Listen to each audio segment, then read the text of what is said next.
My name's Carey. So it was Easter morning. Me and my family got ready. I got all dressed up, and my grandparents came over for the morning before we went to church. We had a big breakfast: ham, bacon, eggs, pancakes, lots of syrup. So I get ready. I'm all ready. Brush my teeth, drink my juice, everything of that nature. And I get in the car with my grandpa, my grandma, and all three of my sisters, and we go to church. And we're sitting there in the rows. Everyone's filling in. Seats are filling. There's about no seats left, and my parents finally come in about 20 minutes later. At the time, I was really confused. I didn't think anything of it. My dad said, "Well, we're just stopping at the gas station. We need to get some chew." He's an avid tobacco user. And so he gets there, and we go through the whole service.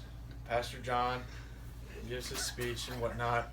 And we leave church, and my mom starts making us our Easter lunch. It's traditional annual lunch. We have honey smoked ham, we have mashed potatoes, cheesy mashed potatoes, and all that good jazz. And so all my family and friends start filling in the door, and we have this big feast all through the night.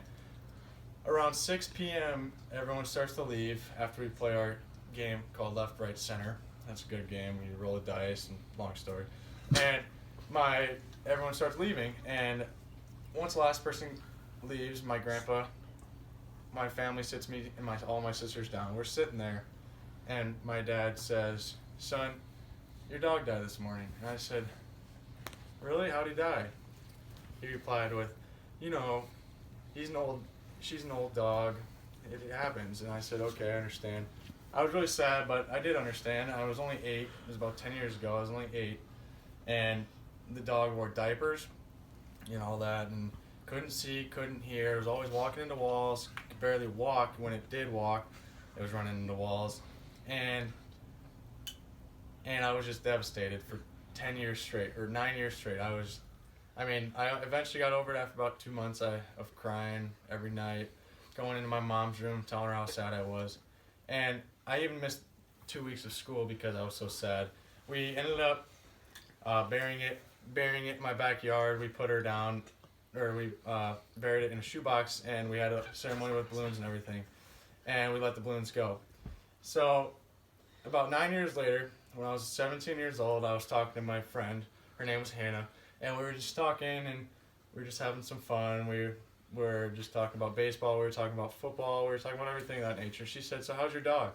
And I said, "Which dog?" And she said, "Jazz," because she used to be my old neighbor, so she knew who it was. And I said, "Oh, Jazz is dead. It was 10 years ago. It wasn't that big of a deal." And she said, "Oh, your dad ran over your dog." And I said, "What?" And she said, "Oh my God, I wasn't supposed to tell you that." And I said, "What do you mean my dad ran over my dog?" She said, "I'm not going to tell you that." And so I went back to my dad and my mom the next day, and I was like, "Dad, I heard you ran over the dog." And he said, "What do you mean? I didn't run over the dog." And I said, "Yeah, you did. That's what Hannah said."